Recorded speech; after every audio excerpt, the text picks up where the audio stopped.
After Crimea, will Moldova be next? Russian peacekeeping troops already man border posts here. The Kremlin supports the region of Transnistria, which broke away from the country after a bloody civil war in the early 90s. A fingernail of territory now trapped on the western fringes of Ukraine.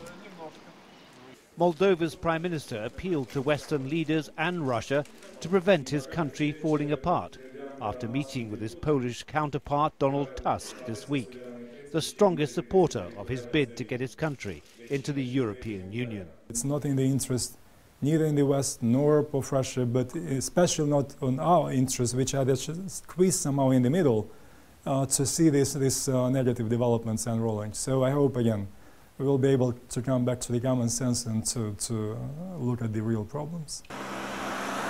The vineyards of Moldova were the first target of Russia when the country started the process of integration with Western Europe. Last September, they banned the import of its wines, which amount to a third of its total exports.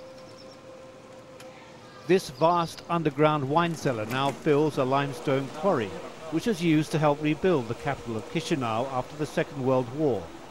All the streets are named after varieties of grapes. This wine cellar is like an underground city. It has more than 120 kilometers of roads, and there are 20 million liters of wine stored here. The Russian ban on Moldovan wines has hit the economy hard.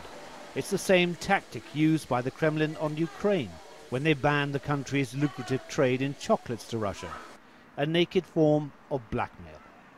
But Moldova has refused to join the West sanctions imposed on Russia. Moldova's main opposition Communist Party, though, has tabled a motion of no confidence against the government. They feel there's no mandate to move the country towards Europe. If EU continues to insist and to impose this association agreement, we risk to lose Moldova as a state, as an integral state, and we risk to lose Moldovan statehood as such. The statue of Lenin in the capital has been replaced with this monument to the victims who died during the Soviet occupation. But the country relies on the money sent home by Moldovans working in Russia.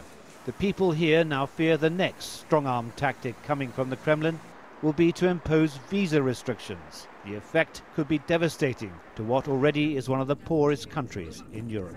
David Chater, Al Jazeera, Moldova.